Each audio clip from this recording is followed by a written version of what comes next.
Drink Georgetown Tavern Beer, your new locally brewed domestic style lager. 4.2% alcohol. Cheap, good, local. That's right. Go to Georgetown Brewery right now, georgetownbeer.com, and get the new Tavern Beer domestic style lager that's good. And I'm going to tell you right now, Mariner fans, you can drink about 100 of those. You'll be fine, and you will be able to nurse away the issues that you have with your baseball team. Danny Kelly joins us from The Ringer every single Tuesday. We talk football with Danny, senior staff writer at The Ringer, Ringer Fantasy Football Show, The Ringer NFL Draft Show. We'll get into that. And again, our segment is brought to you by Georgetown Brewery. Danny, how are you, sir? I'm doing well. How are you? Well, after, I get through the excitement of Donovan Solano. Yeah. Yeah, I don't know where you go from there. Yeah. It was really funny listening to you talk about that just now. The life of a Mariners fan is so great. It's just so funny. It's the worst. I don't even know what to say. I don't know what to add about that. Yeah. Tell me when I'm supposed to get actually excited, and then I'll do it. No, I just hold out hope, and just that for at some point they sell the team, and we just get somebody that cares. God, Can Bezos just buy the team? I mean, get Mark Cuban. What's he doing? Fine. Does he want to do it? Bezos, Bezos. My brother-in-law lives in Aspen, Colorado. You know what Bezos? He had his wedding there like a few weeks ago. He reportedly spent like $60 million on his wedding. Good Lord. Just on his wedding. Why can't we have him? Yeah. Just buy the team. You don't even have to like baseball. It doesn't matter. Just put somebody in charge that likes it and just say, hey, person that I don't know, but whatever. Do whatever you want to do, and here's $1 billion. I think he is the type of guy who's like worries and thinks about what people think of him, right? He wants to be cool. Well, yeah. What better way than creating like a winner finally for the Mariners than doing that? I guess he could buy the Seahawks too while we're at it. That would be the greatest thing. Let me ask you something, because baseball is so different than football, and we'll get into all the storylines here in a second. Would you want the NFL to have no salary cap? No.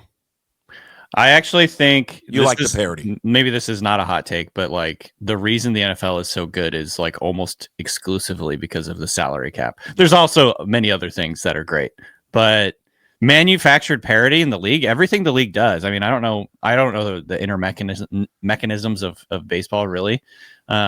But from the way that they schedule the teams in the NFL, the way if you win your division, you play a harder schedule. You get the other winning teams in your division, the other division winning teams, I should say.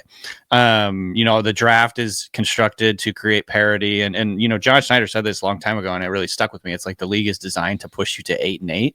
Basically, the teams that are really, really good either have to draft really, really well or have an elite quarterback. There's just a number of ways for you to do that, but like the parity in this league is always really impressive, and there's always new teams in the playoffs. Like this year is actually not that not that different in terms of like the number of teams that made the playoffs compared to last year, but like generally speaking, there's like always a handful of new playoff teams. It's just like, I don't know. It's the parity is a huge component of why I like the NFL, and like it would be stupid if like one team can just buy all the best players. Like, tell me how that makes any sense.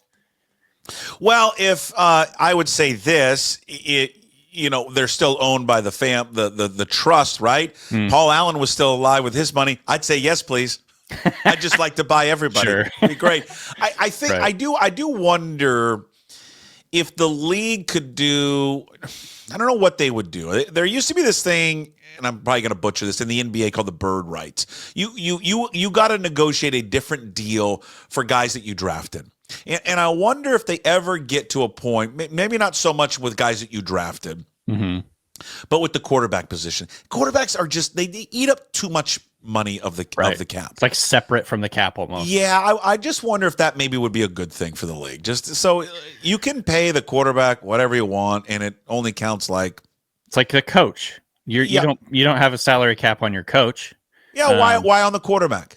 It is an interesting discussion, and I think that there's a lot of things that would happen if that did kind of like get separate from the rest of the salary cap, like playing young rookie quarterbacks would become much less en vogue, because right now one of the biggest advantages in the NFL is you get a guy on a rookie contract, a quarterback on a rookie contract that's good, and you can pay all these other positions that are really important, pass rushers. You can go in free agency and add key, guys at different positions because you can afford that. You don't have like a quarterback taking up 50 million of your cap or whatever. So it would change everything, obviously, but I think it'd be really interesting to see kind of like how that would go. But yeah, I think there would be a lot of like, wrinkles and like the butterfly effect. I'm sure there would be a lot of things that people probably don't like about it, but yeah, it would definitely be an interesting component. I think we already see that a little bit with the coach thing. Like, imagine how big of an advantage having a good coach is now.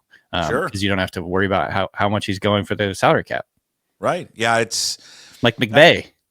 McVay is, I was going to get into that. We're going to get into McVay, the playoffs, and we'll get into the OC search and Dion and Dallas and all that. I just watching that last night and where they were at this year. And the fact is, was it last year, 2 years ago, where he almost stepped away? Yeah. From coaching? He was like tired. He's just like exhausted from coaching. He's unbelievable. He's a really good coach. Unbelievable football coach. We had this discussion on the fantasy show, the Ringer Fantasy Football Show. Good plug there. Where do you find that, Danny? On Spotify or wherever you get your podcasts. It's about to change the name to the Ringer NFL Draft Show pretty soon here. We're going to get into the draft. But yeah, we were talking about this on our show the other day, and it's basically like the idea of trading coaches has always been kind of weird to me, but it does happen in the NFL every once in a while. You get a coach traded from one team to another. Sean Payton was a recent one. And I asked Craig, one of my co-hosts, what he would trade. He's a Steelers fan. What would he trade for Sean McVay? And it's like, there's no limit to the amount of like first round picks I would give up to get Sean McVay. It's like, give him 6. I think the most you can give away in a trade is like 3 or something. I don't even know what it is. But I'm like, yeah, like if the Seahawks, this is just example before last year, if they had given up like 3 first round picks for Sean McVay, I don't think I would bat an eye at that. I'd be like, yeah, that let's do it. And so, the hidden value with these coaches, obviously, like the game plan that the Rams had for the Vikings in this last game was pretty incredible. They just absolutely just took Sam Darnold and made him see ghosts essentially the entire game. They took away all the deep developing stuff. They basically they sacked him 9 times. I think that was tied for a playoff record. Just an incredible performance. Or it was a tie or something the most since 1963. Yeah, which is ever that in my mind. Yeah, right. It is forever. Anything before like old people watching and listening. Yeah. Anything before I was born, I'm just like, that doesn't count. When were you born? 82. Oh my Lord. But yeah, I think Sean McVay, I think he's up there in the pantheon of like the best coaches in the NFL. Obviously, that was, I think, clear. It's been clear for a while, but that to me just reinforced it. It's like a teacher schooling his pupil. You know what I mean? Like last night, it was like the Vikings just not have any answers for what they were doing. It was a domination. This is a 14-win team. I don't understand this. This is crazy. 14-2 and out in the wild. I mean, just done and dominated. Done. Yeah, and obliterated. And then you're right. And then Sam Darnold's a pumpkin again. And now everyone's like, "Hey, Darnold, New York Darnold is back." And now that big and he cost himself money and all that. Now, I tend to agree with O'Connell. What he said yesterday or after the game. Hey, you got to look at the body of the work. Not the last 2 games, but it's hard not to, though. It's hard not to look at the last 2 games and go, my God, is he real or was it make believe with Sam Darnold? Right. Well, and I think a lot of teams, I mean, I don't know. The playoffs always like amplify the narratives like 100x. You know what I mean? It's like you have like Lamar coming into this year. Like people are doubting Lamar. He's been an MVP 2 times. He's probably going to be a 3rd-time MVP. And people are like, you can't win in the playoffs. You can't win with him. Like, you know what I mean? Like but until he does it, he's never going to shake it. I know. And I think this is exactly what we're going to see with Darnold. Obviously Darnold's a whole different level in terms of like how good he is and what he can do for a team. But people are going to be like, look, he might be able to be a pretty good starting quarterback for you in the regular season. But as soon as the bright lights come on, as soon as like the pressure builds, he absolutely crumbled. And I also think like the Vikings just didn't do him any favors last night in that game either. Like, read a great article by Jordan Rodriguez at The Athletic. Basically, the Rams went in there with the idea, we're going to take away all their deep developing routes, all their play action stuff, rush with 4, And like 6 out of 9 of Darnold's sacks last night was after like 4.5 seconds. It was like he didn't have any answers. He didn't have any underneath stuff. Yeah. He didn't have any quick game stuff. And so well, I think fire, you know what I would say? Fire Ryan Grubb. there you go. Couldn't run the ball. So I don't know. I think it's going to be very, very interesting to see what they do with Darnold. I think right now it's probably still most likely they franchise tag him, and then depending on where McCarthy is at this time or in the preseason next year, like if they feel really good about McCarthy, they can trade him, possibly like a tag and trade, something like that, because they can't just let him go for free. I feel like at this point. No. And then whatever because there's still an uncertainty probably about McCarthy. Yeah. I mean, again, this is a 14-win team. Are you going to start from not scratch, but basically scratch with a new quarterback next year after you had so much success with this quarterback that they have right now? Then again, of course, all the playoff stuff kind of erases a lot of that, makes it a little bit easier to move on if they do want to do that. I think that's the plan probably, is to eventually move on, not trade McCarthy. I know we were talking about that last week. I doubt they'll do that at this point. But yeah, super interesting. This is going to be one of those storylines I really want to watch the most in the offseason, honestly. Yeah, and the Rams, we'll get into the games coming a little bit, but you got to love the Rams. I love the Rams getting damn near a touchdown on the road there against Philadelphia. I was just looking this up as we were talking about trades. So in the past 25 years, there have been 7 deals involving coaches. So the latest one was Sean Payton. Saints to the Broncos. They got a first-round pick and a second-round pick. Broncos also second, yeah. Broncos also got a third-rounder. And then how about this? Brucey Ball. Arians was a trade. Really? From the Cardinals to the Buccaneers for a 6th-round pick. Oh, that's funny. Herm Edwards from the Jets to the Chiefs was a 4th-round pick. John Gruden. Oh, yeah. That was the Raiders-Bucks trade. And this was a haul. Yeah. A haul. This is probably, I think the biggest one. This is the one McVay would top this. 2 first-round picks, 2 second-round picks, and $8 million. Wow. And that was like in 2001 or something. That was like, add in inflation, that's a lot. Yeah. And then they won the Super Bowl. So it turned out to be a good trade, I guess. Yeah, let's see. Belichick from the Jets to the Patriots was a 1st, a 4th, and a 7th-rounder.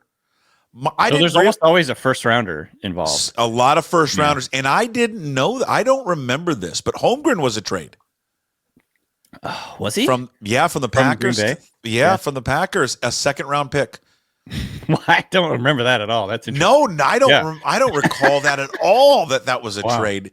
And Bill Parcells from the Patriots to the Jets was a 1st, a 2nd, a 3rd, and a 4th, and $300,000. Damn. Oh, $300,000. What do you think McVay would get? 3 firsts at the very minimum. I think 3 firsts is where you start talking, and then you probably add in players or something like that.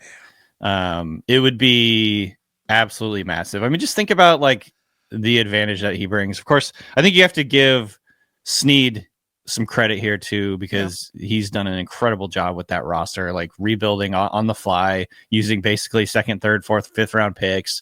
They didn't have a 1st-round pick for like, what was it, like 6 or 7 straight years? 7 remember, straight years. And everyone was killing them. Oh, their run is over. It's done. Don't want to be them. And here they are again. They're 1 win away from getting to the 2 wins away from getting the Super Bowl. Yeah, and I think obviously you get players for those first rounders, so that's part of their roster too. But like, they've done an incredible job, and it's like as a Seahawks fan, it's especially frustrating because like he did this on the fly in a couple of years. Like Aaron Donald retired, and he rebuilt the defensive line. He rebuilt like their defense entirely using just like mid-round picks. It's like, man, when are we going to get some freaking guys in the draft? I know that like this last draft is promising, whatever. Like, there's been some guys over the last couple of years that are definitely really promising, but like just the speed at which Snead has done this year over year and basically like remade the roster every year. It's been really, really impressive. Of course, you have to give credit to both of them. It's like working together. Sean McVay, Les Snead. identifying guys and then plugging them into their scheme. That's kind of like the dream, right? That's like exactly how you become a consistent like championship caliber team, as John Schneider always says. We have Barge of the Week coming up at the end of the segment. I'm gonna introduce something new too as well. A new feature. It's titled "Say What." Okay. So I'm gonna play something for you later. It's in regards, not really totally into Dion, but it's Jerry Jones and Mike McCarthy. What do you think? There's not enough lotion in Bristol, Connecticut for ESPN right. for Deion Sanders to land in Dallas. My God, if that happens, it is going to be 24/7. Yes. Deion and the Cowboys. I won't be able to watch it anymore. I got to turn it off. I can barely watch it now. Oh my God. That would be interesting. I don't understand. Look, I don't understand exactly what the plan would be there. Like if Deion goes to Dallas, are they going to then try and force somehow a way to get Shedeur to Dallas?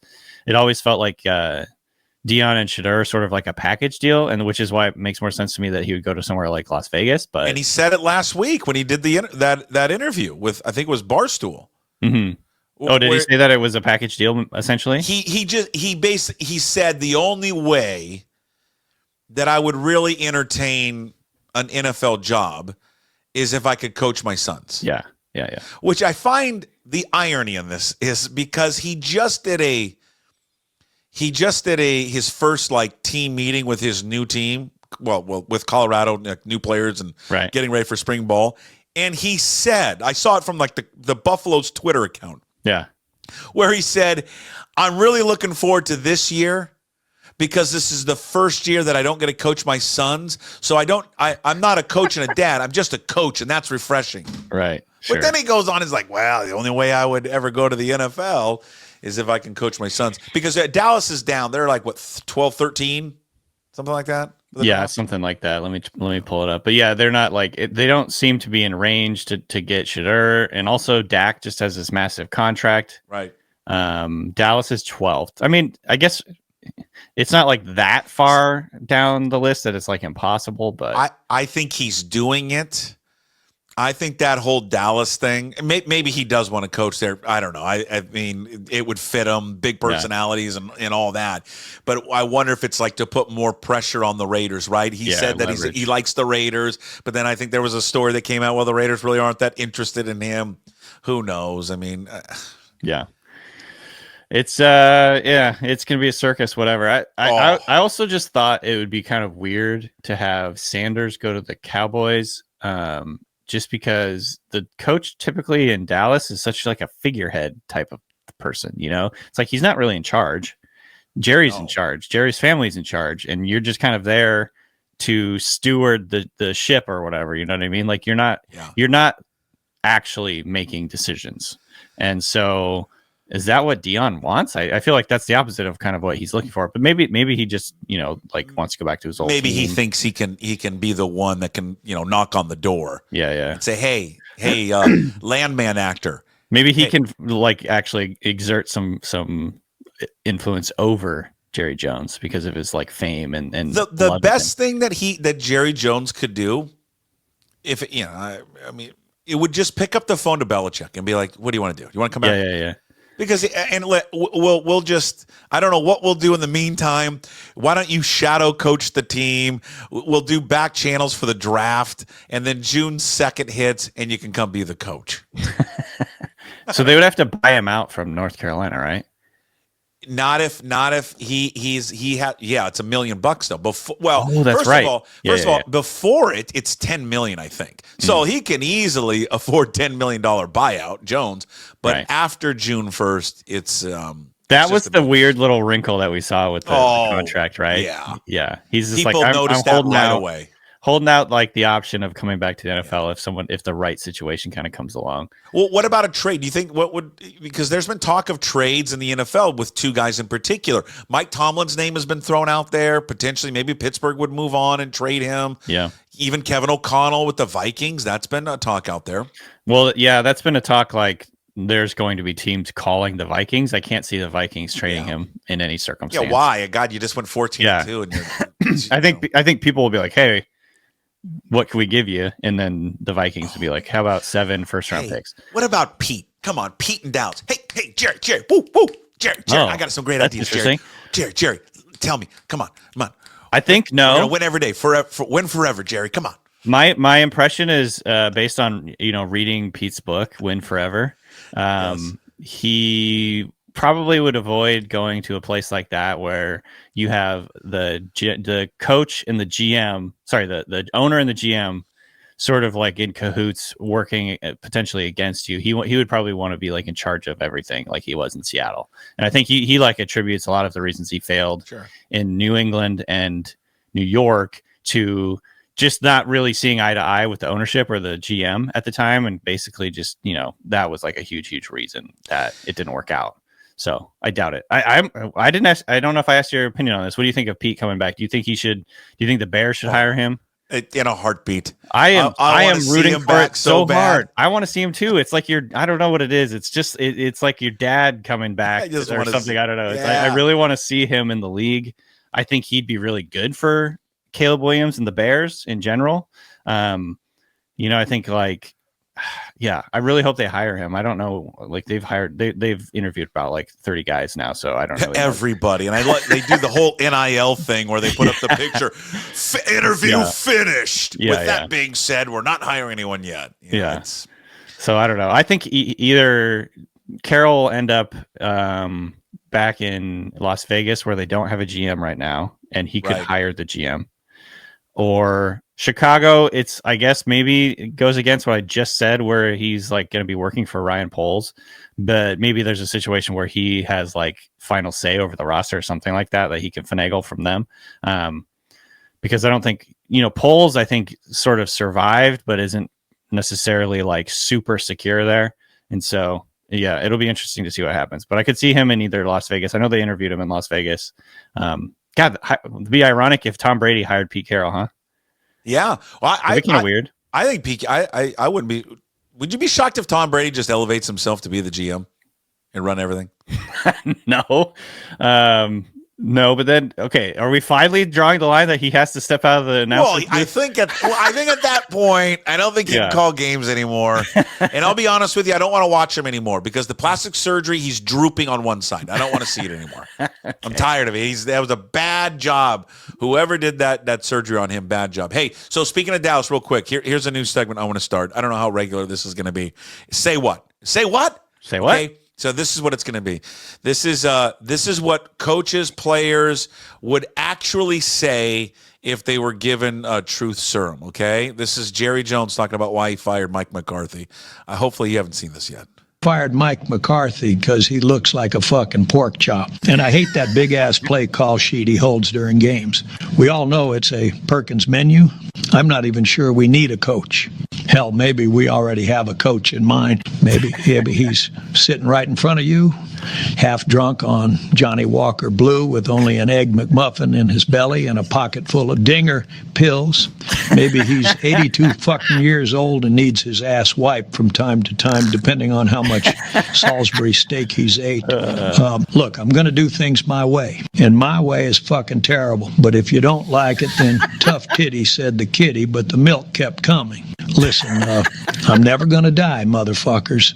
I drink 8 ounces of hog's blood every day, and I'm a vampire feeding off mass disappointment. So learn how to accept meaningless primetime games forever. What I'm looking for in our next head coach is someone that values analytics and also someone that lets me take he and his wife to a Hojo's and sit in the cuck chair. Oh my God. That is from the very, very talented DNP Sports Burner on X. Please give him a follow. He does a lot of these videos. He did one with Steve Sarkisian.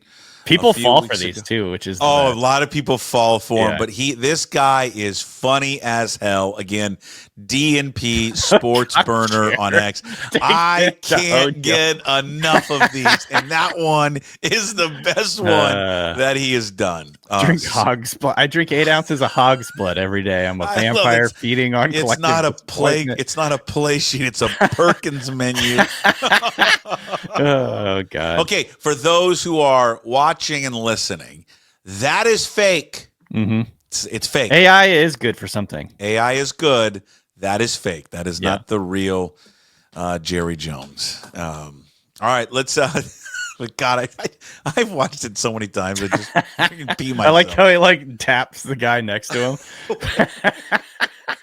The so mannerisms are like spot on. I don't know how they did that, but that's what I say. What I think that's what Jerry Jones would really say if he actually could speak truthfully about getting rid of. We're doing it my way, and my way's the fucking worst. Yeah, right. All right, let's. I want to quickly go through the games. Let's go Saturday. Chiefs favored by 7.5 over the Texans.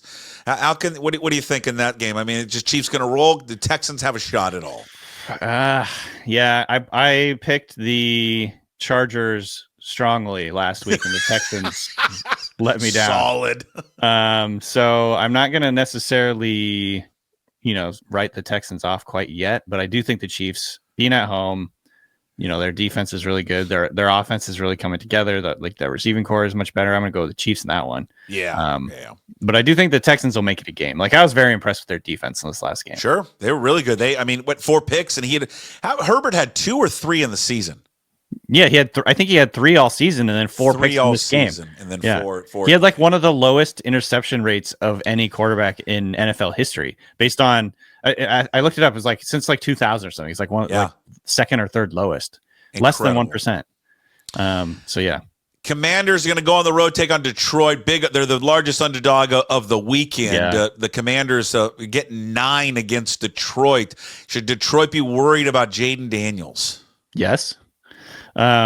This is great because it's 2 teams that are just like don't give a fuck and go for it on 4th down at all times in any situation. 4th and 8, sure, run a draw. You know what I mean? Like they just do not care, which I love. This is gonna be like the vibes game of the year in terms of like just the coolest teams, the most fun teams. The obviously like the Lions, I think, are kind of like America's team right now. Everybody wants the Lions to win.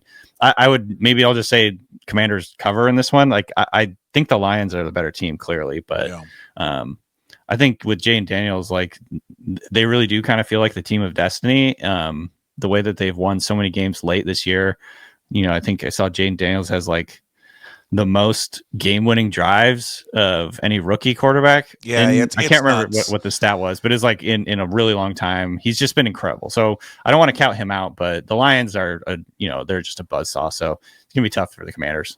Rams, I love the Rams against the Eagles. I really do. I love the getting 6 against them, and then I really just like the Rams outright against the Eagles. Yeah, I bet on the Vikings last night, and then or earlier in the week. And like now in retrospect, I'm like, why would I bet against Matt Stafford against Sam Darnold? Like that just is idiotic. In this game, like especially the way that Jalen Hurts played in this last game, they really couldn't get their offense going at all. I like the Rams too, actually. I think in this game, yeah, it's gonna be an interesting one. I think the Eagles, obviously they can control the game with their defense and their run game, but I don't know if Hurts is gonna be able to throw much. Right. Yeah, well, they didn't look good last week, and then we can get to AJ Brown just quickly in a second because I think he's going to be our first repeat visitor on the barge there for AJ Brown. Ravens Bills, it's the NFL MVP matchup. Yeah, Josh Allen against Lamar Jackson. You can only have one. Who's it going to be? Bills are dogs in this game at home. Are they? Baltimore's favored by 1. I mean, I want to say they opened as favorites, but I could be wrong. I think they did, and now it's Baltimore by 1. Moved. I'm going with the Ravens. I picked the Ravens to win the Super Bowl, and I'm sticking with that take. Yeah, I'm with you. I don't think they had it. They didn't give me any reason to like sort of back off of it after last week. I think the Bills were very dominant over that Broncos team. They ran the hell out of the ball. This is going to be a really fun game, obviously, game of the year, but got to go with Lamar. I think Lamar's going to win the MVP too. So I don't know. This is going to be a good one. I want to see him win it. My son and I love Lamar Jackson. I love him, and I like stories because I think he's a good guy. He's an ultimate competitor. I don't think he's a me first guy. I think he's a team guy. He's got a good smile. I'm a big fan of his. All right, I love him, dude. Yeah, and I just the narrative on him that he can't win the big one and he can't do this, he can't do that. I just want to see him knock it off. I want to see him knock it off and win the whole thing. And I think they can, and obviously Derrick Henry is going to play a huge part in that. All right, yeah. Barge of the week. There it is. The Barge. Yeah, I know it's a shipping container. Okay, we get it, but it's the Barge sound. I mean, he's going to be the first repeat guy. You got to put A.J. Brown on the Barge. Oh, for reading the Come book. on, he's reading a book. Jalen Hurts said after the game, I've never seen him do that before. Now Brown's saying, I do it all the time. Well, I know. really? I feel like somebody would have caught this before if he's reading on the sideline. That is the funniest thing I've ever seen. Like, receivers, different breed. Receivers are just a bunch of crazy people, I love it.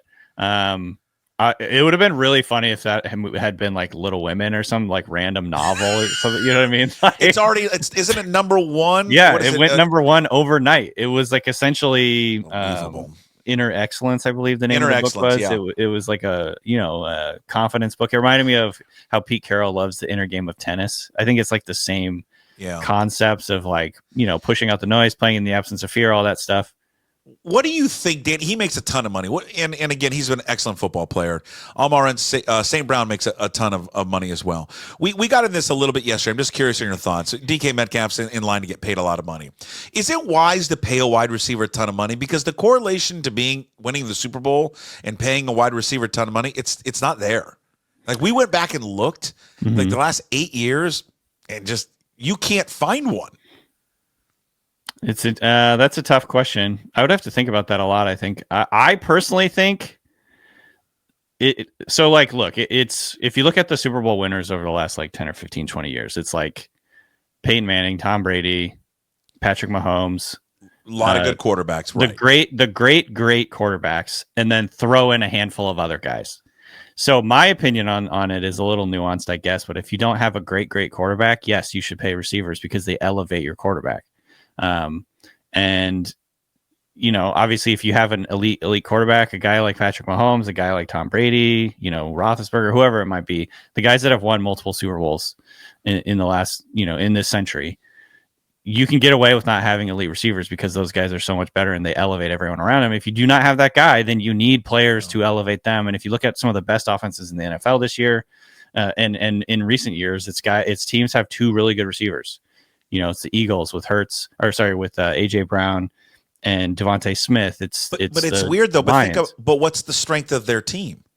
I mean, it is running for sure. Yeah, I mean, Barkley's the reason where they're at right now. Yeah, but they're not. They don't have if they're one dimensional, they're not as good of a team. Right. You can't be one dimensional in the NFL. Can you get away though? And we just and I'm just curious. Can you get away with more of a money ball approach to the wide receivers now, especially with all the talent that's coming out? Maybe. I mean, it's definitely possible. I think it's one of those things where it's like, yes, you could draft a guy, but then you have to draft him, and then you probably need two guys, and then you have to find the right guy. And I don't know. I think it's like it's one of those things where, like, in a perfect world, yes, you probably could moneyball it. And it is possible, but in reality, it's not always the easiest thing to do. And there's only a handful of guys that are, I think, true difference makers in every draft. So you have to be able to get them. And a lot of these guys are going top 10, top 15 nowadays. And so you have to be pretty high in the draft to get that guy. So I don't know. There's just a lot of variables. I think at the end of the day, like I'll stick with my answer of like, if you don't have an elite quarterback, a guy who can like carry and drag your team to the Super Bowl, then yes, it is worth investing in top end receivers because those guys are going to change the way that defense plays you. Danny Kelly from The Ringer, senior staff writer. Check out The Ringer Fantasy Football Show, The Ringer NFL Draft Show. We'll get more into the draft, I think, next week. So we're going to go over quarterbacks and offensive linemen and all that. Yeah. It's all brought to you by our segment brought to you by Georgetown Brewery, locally owned and operated. Check out their new Tavern Beer, domestic style local lager. Visit georgetownbeer.com to find out where you can find your favorite tavern beer, your local watering hole. Thanks, Danny. We'll talk to you next week. All right. Thank you. There he is, Danny.